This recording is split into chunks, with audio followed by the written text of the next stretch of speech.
A Operação Nazir foi deflagrada nesta terça-feira pela Receita Federal e secretarias de Fazenda dos estados de São Paulo e Santa Catarina.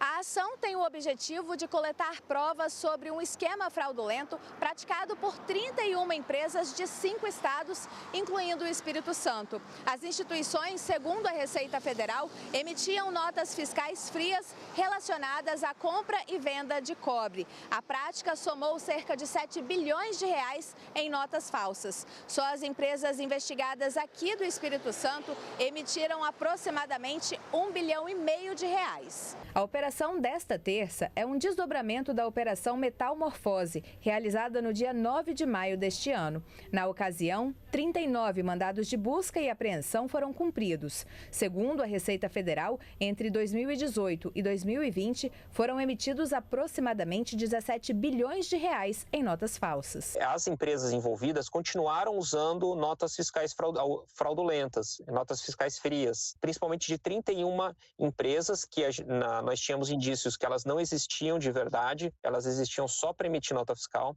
E o foco dessa operação de hoje foi uma fiscalização em cima dessas 31 empresas, para saber exatamente se esse esquema ainda está ativo, quanto de tributo deixou de ser pago por meio dessa emissão de notas fiscais fraudulentas e quem foram os responsáveis por montar esse esquema e usar esse esquema.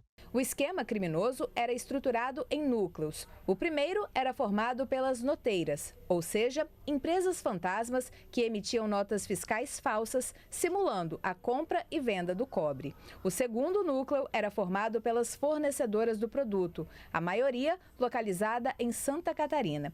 E o terceiro englobava os clientes do esquema, quase todos de São Paulo, do setor de cobre. Essas empresas usavam as notas falsas para sonegar tributos federais e estaduais. Além dos núcleos, participaram ativamente do esquema um operador e contadores que contribuíram para a abertura de mais de 100 empresas fantasmas. Muitas vezes essas empresas, era mais vantajoso ela vender para uma empresa que não existia, uma empresa fantasma, e essa empresa fantasma emitia a nota para o real adquirente, para o real comprador, do que ela vender direto. Então ela acabava vendendo muitas vezes para uma empresa fantasma e a empresa fantasma passava essa mercadoria para adiante. É uma fraude que a gente pode dizer que é um pouco difusa, ou seja, a gente conseguiu pegar uma parcela dos grupos empresariais que praticam essa fraude, mas a gente entende que o ambiente, o setor já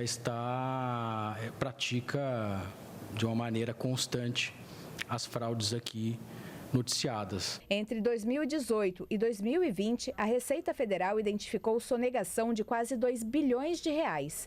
O auditor acredita que entre 2021 e 2024, um valor parecido pode ter sido sonegado. Os envolvidos no esquema podem responder por crime contra a ordem tributária, organização criminosa e lavagem de dinheiro. Quase 2 bilhões de reais que deixou de ser pago de impostos poderia estar sendo utilizado para a sociedade brasileira, poderia estar pagando hospitais, escolas, segurança, ajudar a reconstruir o Rio Grande do Sul, mas infelizmente esses valores não entraram nos cofres públicos e esse dinheiro não pôde ser reinvestido na sociedade.